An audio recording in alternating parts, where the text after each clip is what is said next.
Di tengah padatnya aktivitas sebagai Bendahara Umum Perkumpulan Advokat Indonesia atau PAI, organisasi advokat tertua di Indonesia, Trie Utami tetap menunjukkan sisi humanis dan energiknya. Meski jadwal kegiatannya penuh dengan berbagai tanggung jawab organisasi, ia selalu menyempatkan diri untuk menikmati momen-momen kecil namun berharga di waktu senggangnya. Salah satu kebiasaan yang ia jaga adalah menjalani rutinitas pagi yang penuh makna. Dalam kunjungannya ke Bandar Lampung untuk menghadiri acara silaturahmi dengan anggota PAI, Trie memanfaatkan jeda di antara kesibukannya untuk berbagi kegiatan kesehariannya dengan para pemirsa. Dengan senyum khasnya yang ramah, Trie mengajak Cumi Lovers untuk mengikuti rutinitas paginya yang sederhana namun penuh cinta, yakni menyediakan sarapan untuk suami tercinta. Hai Cumi Lovers, hari kedua di Kota Lampung. Alhamdulillah udah istirahat semalam. Bangun tidur, fresh banget, melihat pemandangan yang indah di Kota Lampung dari kejauhan di lantai 7. Dan sekarang aku turun satu lantai di lobi, kita mau sarapan pagi. Seperti apa sih sarapan pagi di Lampung? Ini ada barnya, mungkin mau ngopi-ngopi bisa di sini. Tapi kita lihat ya, sarapan yang enak pagi-pagi ini apa. Kita orang Indonesia biasanya makan roti gak sih? Nih, ada kayak croissant gitu ya, croissant coklat yang plain, ada butternya, ada nutellanya, ada jam. Ini kalau sarapan ala western ya, roti-rotian. Ada donut guys, donut. Udah kayak makannya langsung dari sini. Ini aku pikir pajangan loh, tapi ini makanan. Ini bukan pajangan, ini boleh dimakan. Ada wafelnya pakai meses, pakai coklat, pakai madu. Nah ini omelet ya mas ya. Ini tempe mendoan seperti biasa guys, always tiap pagi. Biasanya kita di rumah juga suka masak tempe mendoan karena bikinnya simple, cuma pakai saus kecap. Bukan pakai saus kecap, kecap pakai cabe.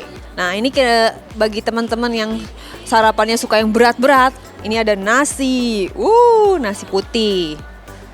Atau pengen yang berwarna, ini Japanese fried rice. Mas, Japanese itu diapain mas? Bedanya sama nasi goreng biasa kita? Japanese itu nasi goreng Jawa ya bang? Oh, nasi goreng kampung. Javanese, bukan Japanese tapi Javanese, berarti nasi goreng Jawa. Anak kecil suka pasta biasanya, kayak makaroni, potato chunk, ada roast tomato, ada baked bean, kacang merah, tuh kayak bubur kacang merah gitu. Di balik penampilannya yang selalu terlihat gagah dengan setelan jas saat tampil di depan kamera atau menghadiri persidangan penting, Pablo Benua ternyata memiliki sisi lain yang lebih santai dan membumi. Pengacara kondang ini yang sering kali menjadi sorotan media karena kiprahnya dalam menangani berbagai kasus besar, ternyata punya daya khas yang jauh berbeda di pagi hari. Ketika Paji menyapa, Pablo mengesampingkan setelan formalnya. Ia lebih memilih mengenakan kaos polos berwarna netral dan celana pendek yang nyaman. Penampilan sederhana ini ia kombinasikan dengan senyuman santai sembari menikmati sarapan. Selamat pagi Ketum PAI dan juga Sekjen PAI Pablo Benua dan Pak Sultan Junaidi. Ketum, aku manggilnya Ketum ya. Dan Bapak Surya Saragi di perwakilan Jawa Barat. Luar biasa loh, Jawa Barat aja datang ke Lampung. Berarti benar-benar solid gitu kan. Sambil sarapan, sambil merencanakan agenda untuk hari ini gitu ya.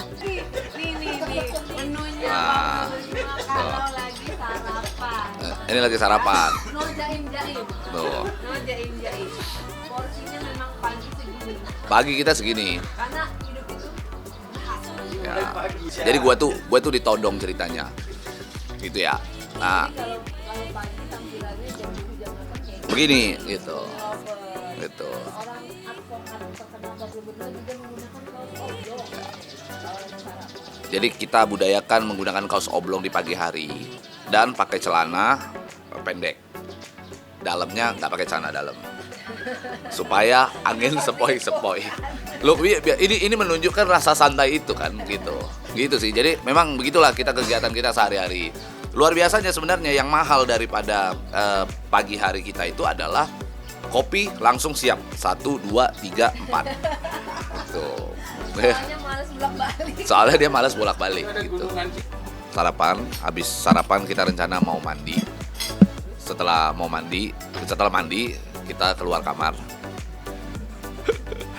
Jadi kita hari ini ada kegiatan dialog dan silaturahmi bersama Perkumpulan Advokat Indonesia BPW Lampung, ya kan. Kita dialog tentang program kerja apa saja yang akan dilaksanakan oleh BPW PAI di Lampung.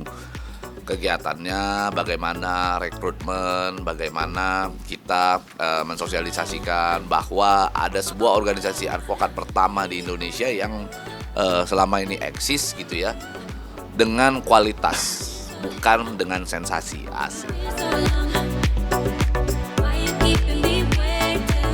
Perkumpulan Advokat Indonesia atau PAI bukan hanya dikenal sebagai organisasi advokat tertua di Indonesia, tetapi juga sebagai wadah yang menjunjung tinggi nilai-nilai solidaritas di antara para anggotanya. Hal ini ditegaskan oleh Ketua Umum PAI, Dr. Sultan Junaidi, dalam sebuah pernyataan yang menggambarkan bagaimana kekuatan kebersamaan menjadi fondasi utama organisasi tersebut. Solidaritas yang dimaksud tidak hanya terbatas pada hubungan profesional di antara para advokat, tetapi juga terlihat dalam berbagai kegiatan sosial dan kemanusiaan yang rutin dilakukan oleh PAI. Mulai dari pemberian bantuan hukum pro bono untuk masyarakat yang kurang mampu hingga partisipasi aktif dalam kegiatan kemanusiaan, anggota PAI selalu menunjukkan semangat gotong royong yang tinggi. Dr. Sultan juga menekankan pentingnya membangun hubungan kekeluargaan di antara para anggota. Hal ini terlihat nyata dalam berbagai momen kebersamaan anggota PAI. Acara silaturahmi di berbagai daerah, seperti yang baru-baru ini diadakan di Bandar Lampung, menjadi bukti bagaimana PAI terus berusaha memperkuat hubungan di antara para anggotanya. Sebenarnya sederhana sih ya. Ketika kita melakukan atau melahirkan para advokat yang memang dididik di PAI, konsep awal adalah rasa memiliki dan rasa kekeluargaan. Karena pada prinsipnya manusia itu ada rasa persaudaraan, rasa kebersamaan. Nah di PAI ini kita ciptakan kita semua ini adalah keluarga. Walaupun kita berangkat dari berbagai macam suku, agama, tapi dengan rasa kekeluargaan itu akan mempererat hubungan silaturahmi kita, akan mempererat hubungan antar sesama anggota. Tentu rasa memiliki dulu ya. Yang paling penting adalah bagaimana anggota ini merasa dia memiliki sebuah rumah. Nah, di mana rumah ini harus selalu dia jaga, dia perbaiki apabila ada bocor. Nah, untuk menimbulkan rasa memiliki ini, kita lahirkan dari alam bawah sadar dia, supaya dia benar merasa PAI ini adalah keluarga besar dia, selain keluarganya di rumah.